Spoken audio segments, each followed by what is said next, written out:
Okay, welcome to Entity Typology, Inventory, and Cost of Goods Sold continued. Um, what we looked at so far was the basics of inventory, revenue, cost of goods sold, and we did a simple example. Now I want to do a more realistic example. Let's consider another case for container space. And let's say here's what goes on. This is going to be a 2-day period, and at the beginning of day one, Container Space buys a container to convert for 15,000, and they get invoiced for that, and they buy a $1,000 bay window for the container, paying cash. And then at end of day two, they note that their mechanic has been working for 2 days at $400 a day to convert the container in CS's shop, and note that CS's shop accommodates just one container and one mechanic. And they note that the rent and the electric in the shop are $100 for the 2-day period. Now they're noting these things, they haven't paid either of these things. And then finally, at the very end of the day, they sell the converted container for 25,000 and invoice the customer. Okay, so let's see if we can record the journal entries. And just like the wizard in the Wizard of Oz, I would say pay no attention to these light gray shaded numbers here. We'll go over everything from scratch. Okay, so the first thing they do is they buy a raw container and they get invoiced for it. They don't pay for it. So that means, as always with inventory, we're going to have the inventory come in at, let's see if we can get it here. Here we go. That's looking good. Okay. Coming in at cost. So they've got this asset now that they're planning to morph into something better and sell soon.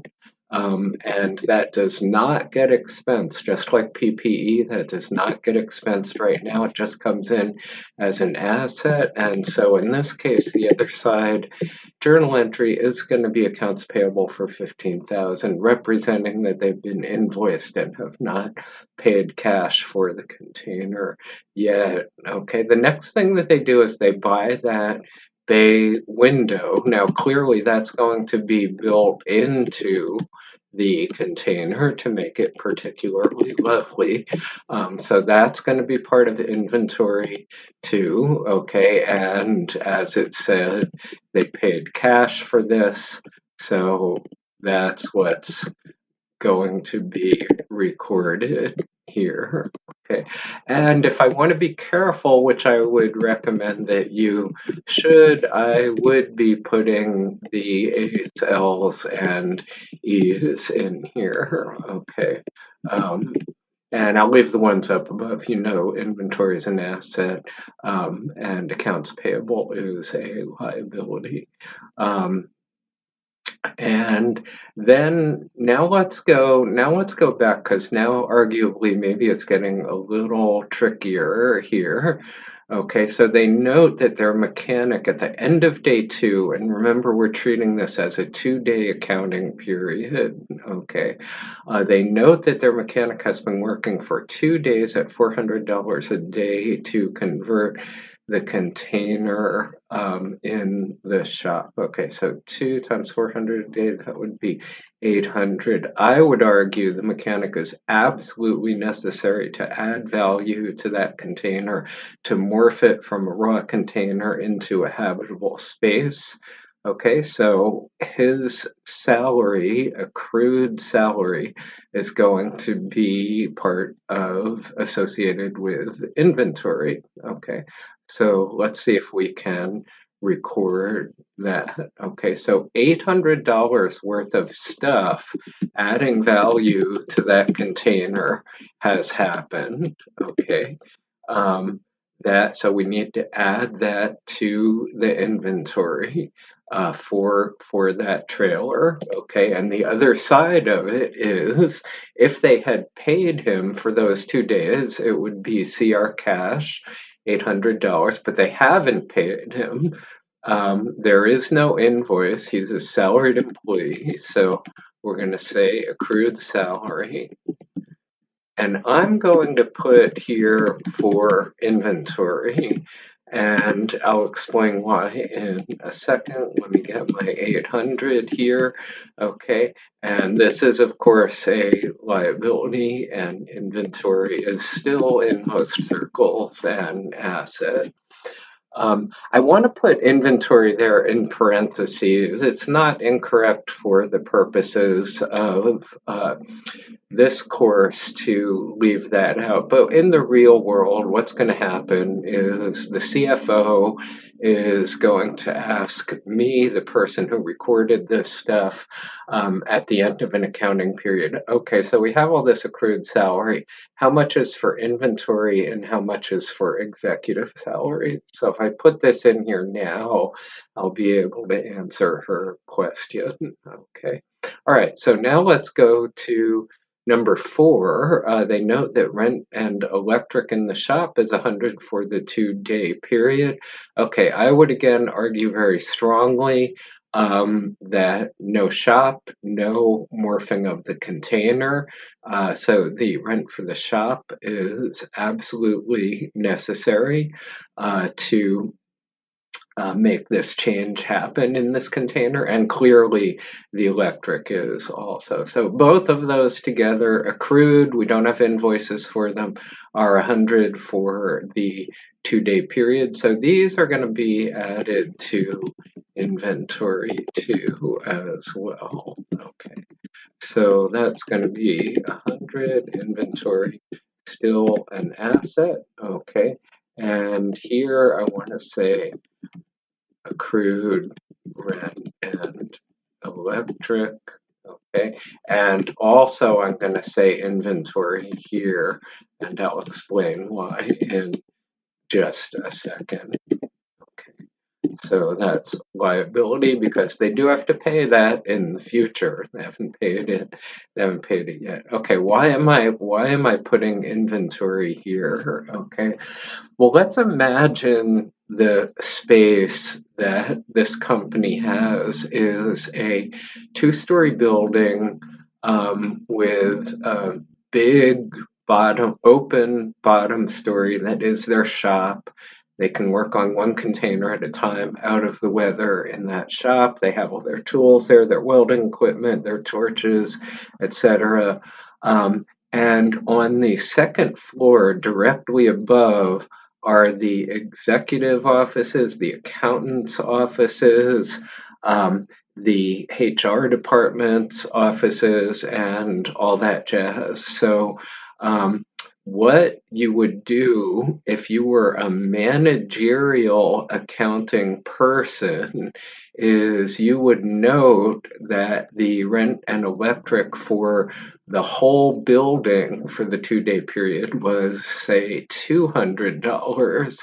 And you'd say, well, my mission in life as managerial accountant is to help out my financial accounting friends, and I need to let them know that 100 of the rent and electric for the building gets credited towards the shop, and the other 100 is going to be credited towards the office up above. Okay, so only 100 of the total electric and rent for the building gets assigned to inventory, and the rest is going to be electric expense and rent expense, or we could say they'd go into SGA, which we'll talk about a little later.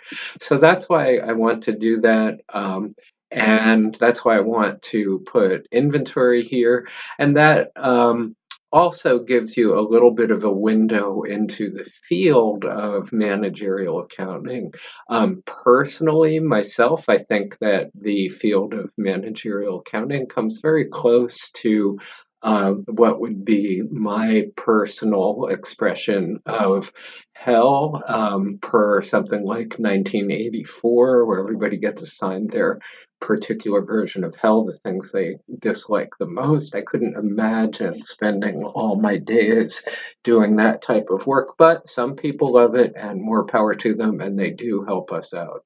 Okay, so now we're ready to move on to number 5. Now, finally, they sell the container and invoice the customer. Okay, and they're selling this for 25,000. So now, as usual, we're going to have to do two things, right? We're going to recognize the revenue and match the expense by moving all that inventory cost over to cost of goods sold. Okay, so for me, I always start with the easy part with these things. So for me, they sell the thing. For me, I know that means recognizing revenue. Let's have a party. Revenue is, of course, always part of equity, and they were very trusting. They invoiced that customer, so that's going to go into accounts receivable. Okay. Okay, and now that's an asset that will be hopefully converted to cash very soon. So now we ask the eternal question, do we still have this inventory from items 1 through 4 above? And the answer to that is no, so we've got to remove it from our accounts, otherwise it's fraud jail. So I'm just going to go through here and quickly total up the total inventory for this trailer. 16,000 looks like 16,900. So I need to, easy thing for me to remember is we do not have that inventory anymore. I don't want to be accused of fraud. I don't want to go to jail. So I remove that from our inventory. Okay, and that zeroes out all the inventory from that trailer. And where does it go? Because now some of the debits don't equal some of the credits. By definition, that goes to COGS expense, as we know. So you expense your inventory when you make the sale, as we've said before. Okay, and this is going to be equity, and both of these two equity items are going to appear on our income statement because they're both what happens day to day normal operations for container space. Okay, so let's move on here. Okay, and what I'd like to do now is I'd like to create, for this 2-day accounting period, I'd like to create income statement and change in balance sheet. Okay, so let's do this in 2 ways. Let's do beginning of day 1 through journal entry 4, and then beginning of day 1 through journal entry 5. And this will give us sort of a feel for the microeconomics of this company. Okay. And again, I want a delta balance sheet. Why? Because balance sheets in general, remember, are cumulative from nanosecond zero of the firm. I don't have the beginning of period balances. I don't want the beginning of period balances. I just want to see how the balance sheet is going to be changed by what happens in this 2-day period. That's why I want a delta balance sheet.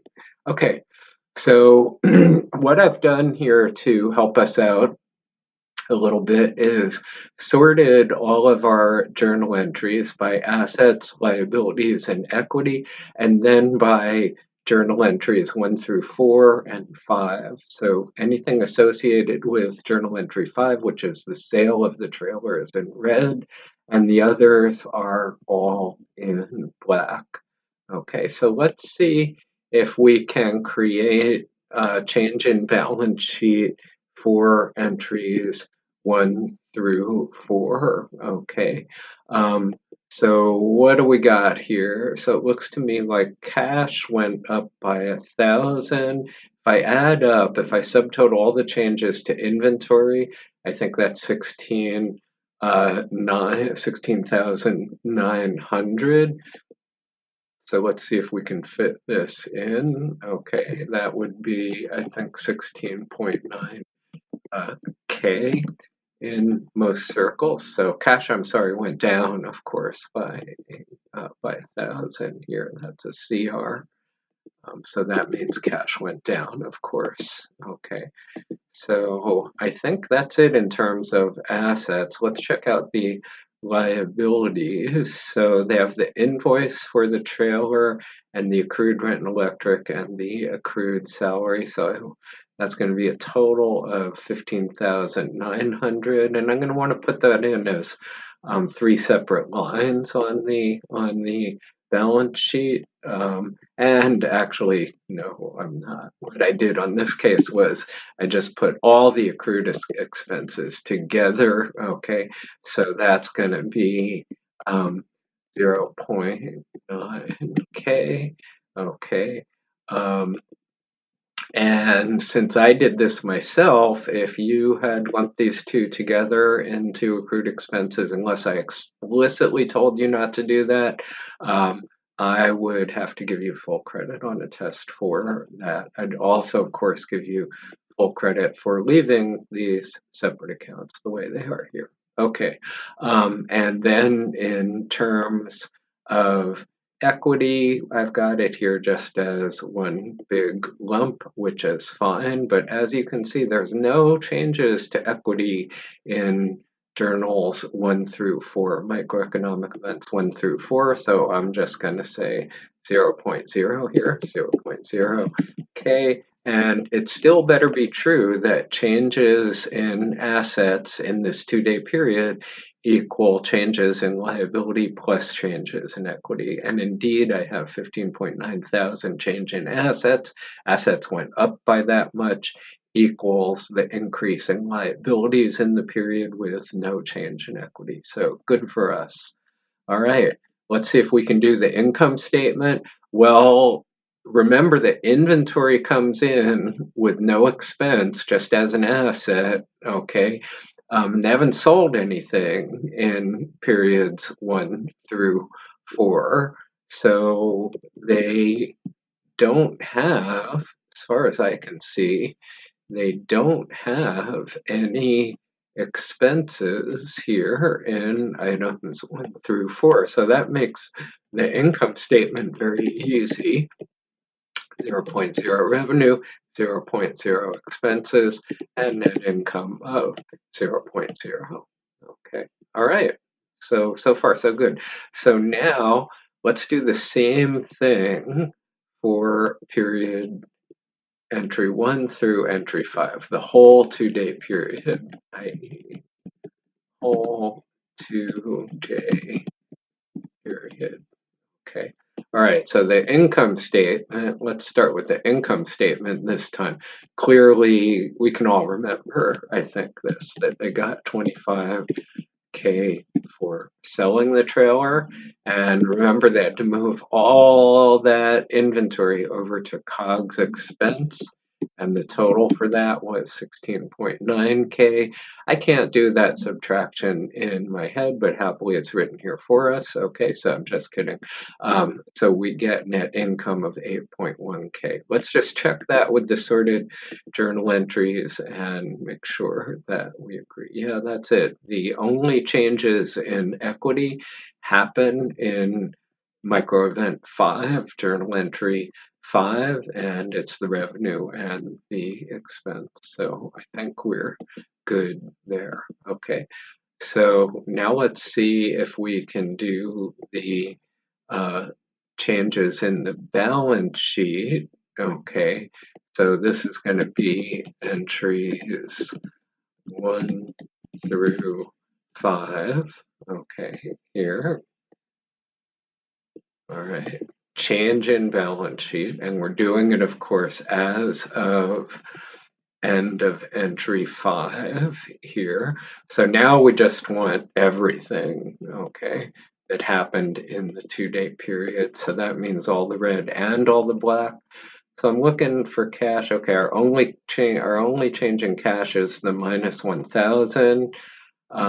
So now we're gonna include the accounts receivable in liabilities, but before we get there, I've got the 16.9 DRs in inventory, additions to inventory, but now I've got 16.9 minus, so my inventory is going to be equal to 0 here. Okay, so let's make sure that in our changes to balance sheet we get that right. Okay, 0.0. Okay, and I'm going to put a star next to that, and I'll tell you why in a second here. Okay, and what do we have here? We sold the trailer and we invoiced, fools that we are. We invoiced for 25,000 that, so that means that's going to be AR. So let me just make sure. Let's go back to our sorted journal entries, and yeah, this is where in item number 5 we sold the trailer and invoiced it. Okay, so the only things that don't zero out are the change in cash of minus 1,000 and the increase in accounts receivable plus 25,000, and that does it for assets. So now let's go over to the liabilities side. The liabilities haven't changed from what we did in events 1 through 4. Why? Because we haven't paid any of those liabilities, so they're just still sitting there, indicating that we still have to pay them. All right, so let's go and look at our balance sheet and see if there's anything else we need here. Nope, I've still got all the accounts payable, I've still got the accrued expenses, okay, and that's looking good. All right, and now in items 1 to 5, what were the changes in owner's equity? Well, remember, those could be, right, net income plus PIC minus div equals owner's equity, right? So what did we have in this 2-day period? No paid-in capital, no dividends, but we did have the net income, okay, and that was equal to 8.1K. That was the revenue minus the expense there. And I think that's good. And let's see if change in assets equals change in liabilities plus change in equity. Let me just see if I can do that addition. Yeah, I think that addition is correct. I think everything is looking good here. Okay, so that's our changes in the balance sheet over this period. The inventory is 0 because the inventory came in at 16.9, but then it got moved over to COGS, which is part of net income, and when you add the revenue to that, the net is they made 8.1 thousand on this deal.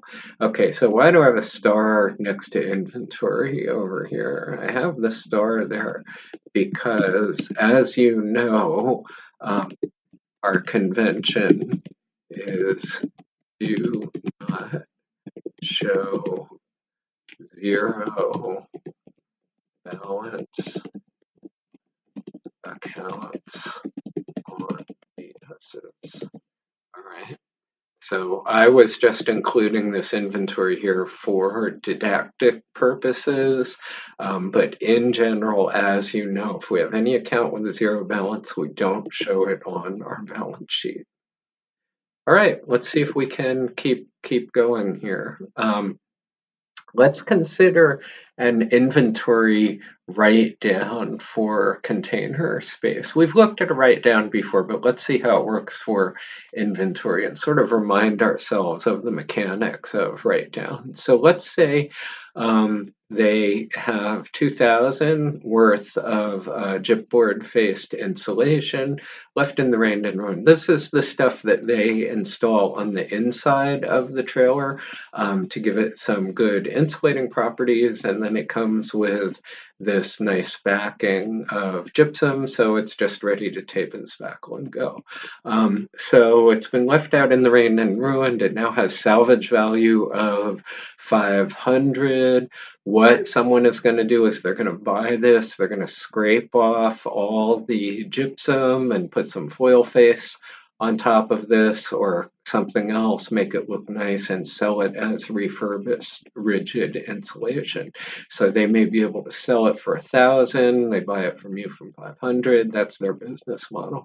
So that's how you can sell it for 500. Okay, so how are we going to do this? So the first question is, do they still have this inventory anymore? They have 2,000 worth of chipboard faced insulation. Clearly, that's inventory for them because they're putting it in their trailers. They're adding value to their trailers with this stuff.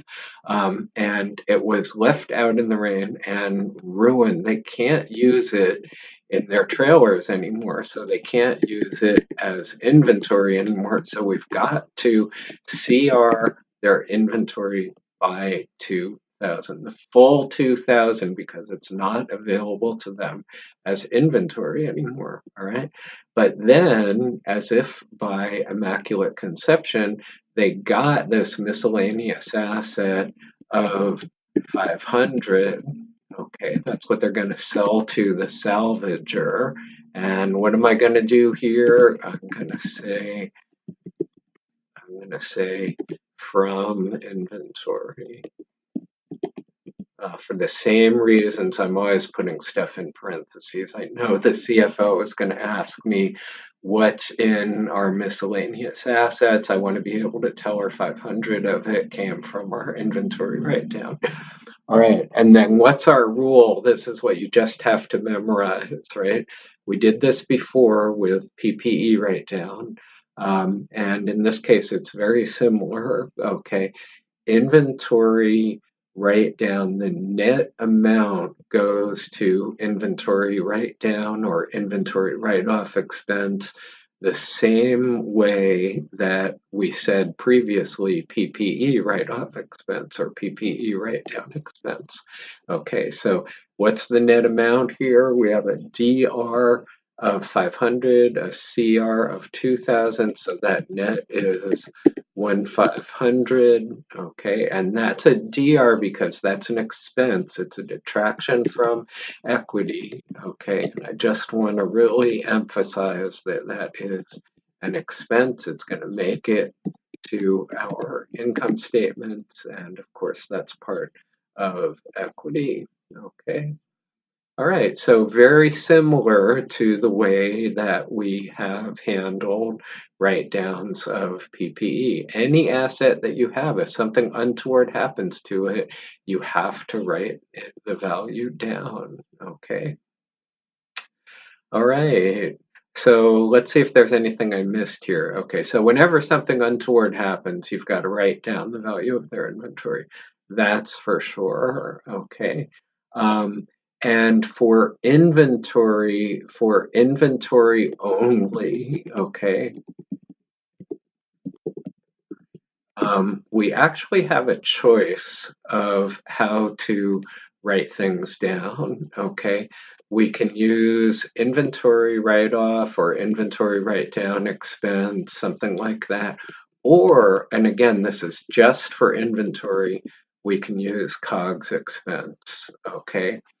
And so for PPE, if we're writing down PPE, it's got to go to PPE write-down expense. So down PPE, for example.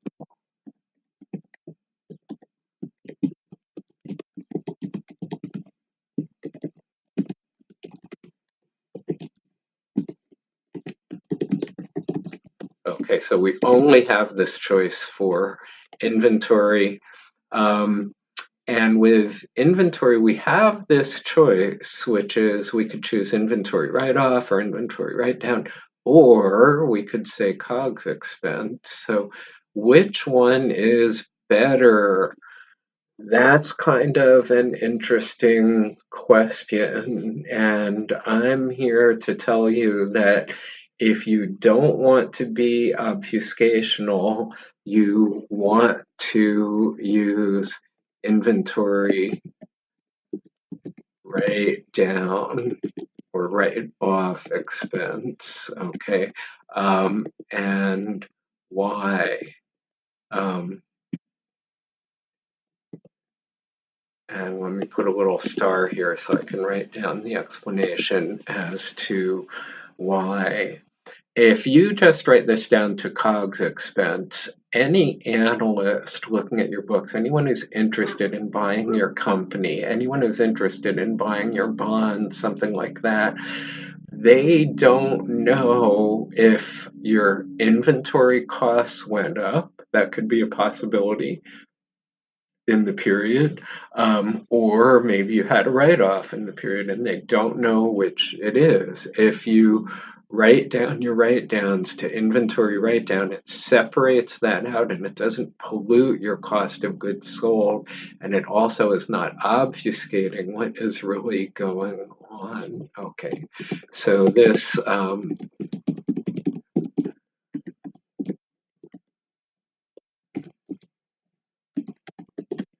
Okay, so this minimizes obfuscation, so it is better to use inventory write-down. Okay, the last thing to say about inventory write-downs is, and this is true for any asset, okay, um, you've got to wait, you've got to write down your asset as soon as its values fall. So that means for inventory, we don't want to wait to match revenue. Don't wait until you sell the trailer, okay? You just need to write it down immediately, okay? All right. All right, so here's a simple example showing when it might be appropriate to write down to COGS.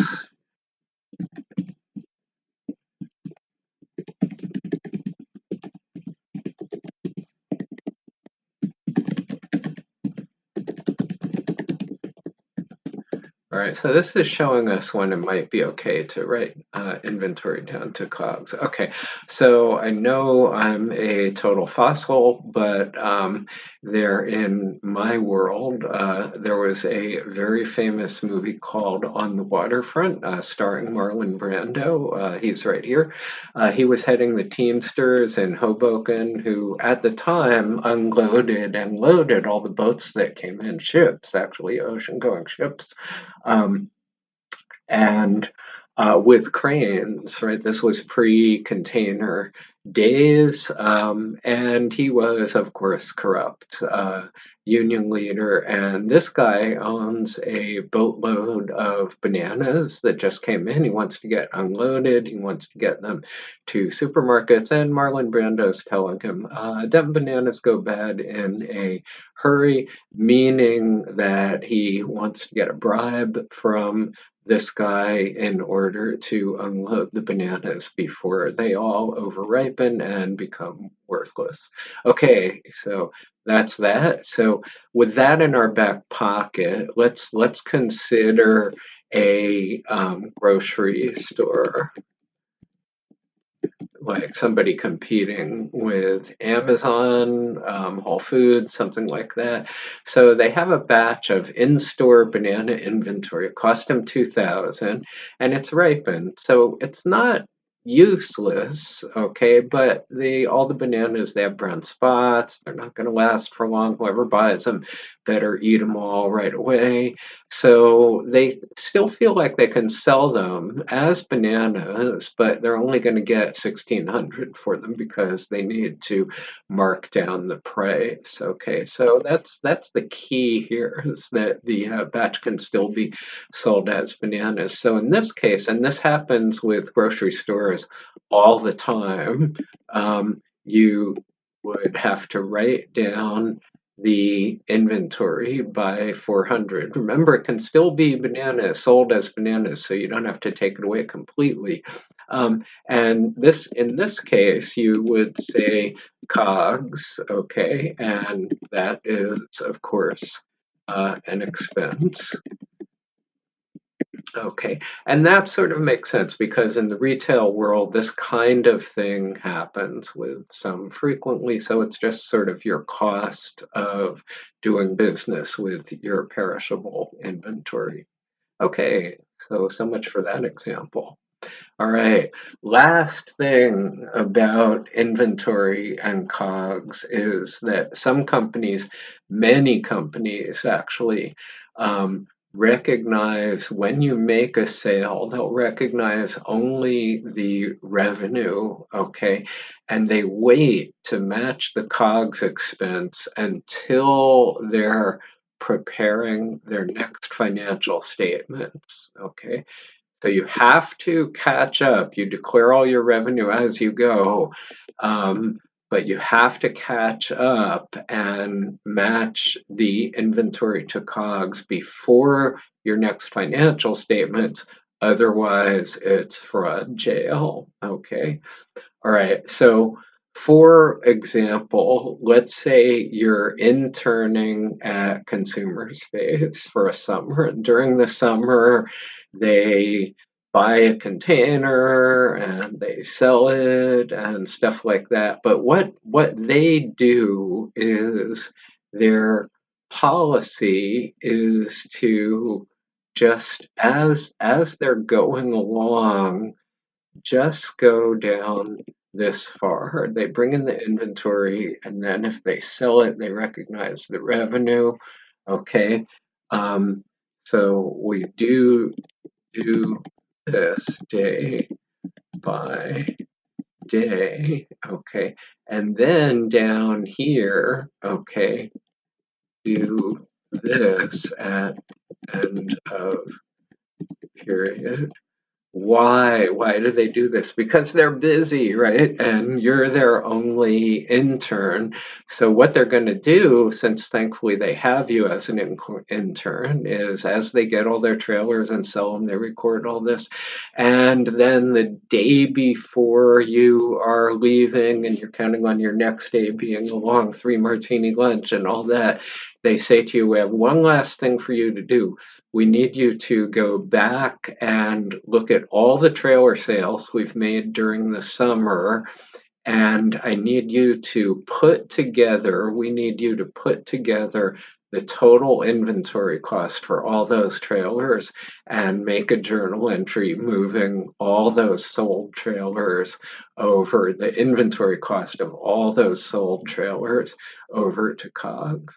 And that's completely fine. No one is the wiser because at the end of the summer, they're all caught up. Everything is correct. They haven't prepared any illegal or improper financial statements. And it just saves the company some time on a day-to-day basis as they're moving along. So a lot of companies do this, especially if they have a sacrificial summer intern who can match their COGS expenses at the end of a period for them. Okay, so that's good to know. And that pretty much covers the inventory cost of goods sold chapter. And we will very quickly move on to our next chapter. Thanks very much, as always, for watching.